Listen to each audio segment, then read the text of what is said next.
Hey, it's Ollie, and in this video I want to talk about something that I hate, which is 24-hour live news TV. It's kind of rolling TV coverage of stuff that never ends. They're everywhere these days. Every country seems to have its kind of 24-hour TV news channel, and these things are terrible because what they do is they just repeat the same stories over and over again. Doesn't matter if there are new developments in the story, they just repeat it anyway, and so you just end up with hours and hours of nonsense, and I steer clear of it like the plague. However, a few weeks ago from the date of recording this video, I was experimenting and I decided to turn on NHK 24-hour TV, 24-hour news TV, which is the Japanese national broadcaster, their 24-hour TV channel. Now, what I found was that I turned it on and they were showing Kim Jong-un, the North Korean leader, stepping over the border into South Korea with the South Korean president, and it was one of those like incredible, newsworthy events that you just think, wow, it's like so interesting what's going on there that you can't believe it. And I was obviously glued to it, and so as I was watching, the same old stuff happens, right? So as the hours go by, nothing new happens whatsoever. So they just started looping the same reports that they were showing earlier on. Now, if this was in English, I would have probably turned it off after 5 minutes because I would have realised, look, there's nothing new going on here. This is just a waste of time.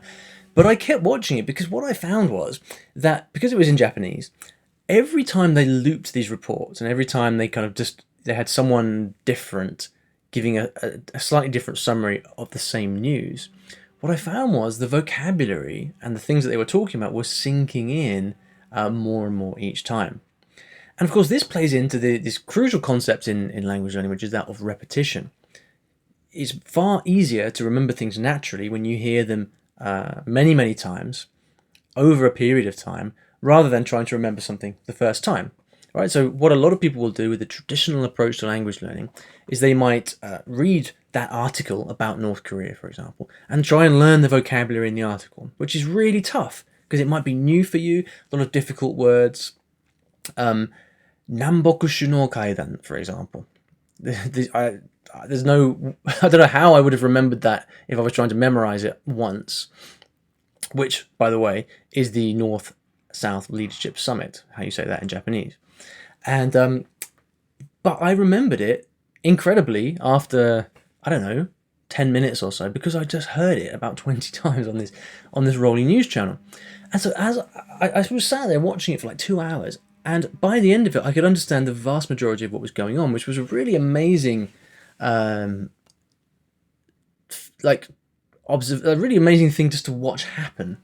Because usually, if I watch Japanese TV news, it's very, very formal. I kind of struggle to follow on with the detail. So that was the moment that I realised, well, actually, 24-hour TV news, while it is to be avoided at all costs in your mother tongue, as a foreign language tool, it's fantastic, providing that you have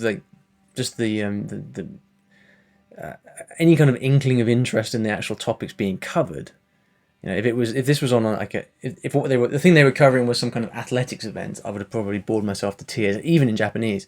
But because it was this, and I was super interested in it, I kept on watching, and the repetition meant that I learned so much stuff, which I obviously remember to this day. And now whenever I see another news report in Japanese on North Korea, I understand it pretty much effortlessly. It's a wonderful thing, and it doesn't take any work. You just got to sit there and watch TV, which is usually a terrible thing to do.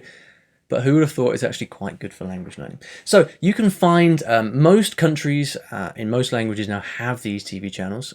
Find out who the national broadcaster is in the country of the language you're learning, and just go to YouTube. You're probably watching this on YouTube right now. So when you finish this video, step 1 is subscribe to my channel. Step 2 is to share this video with someone else who's learning a language, because they'll appreciate it. And step number 3 is then to go to the YouTube channel of the national broadcaster of the country, and then just look for what they've got. And you will probably see the live video thing come up at the top of their feed. Click that and you'll be on their live TV channel, their live news channel. How cool is that? I thought that was a brilliant little tip. Hopefully you do too. So there we go. Hope you enjoyed that and it was useful, and I'll see you back in the next video.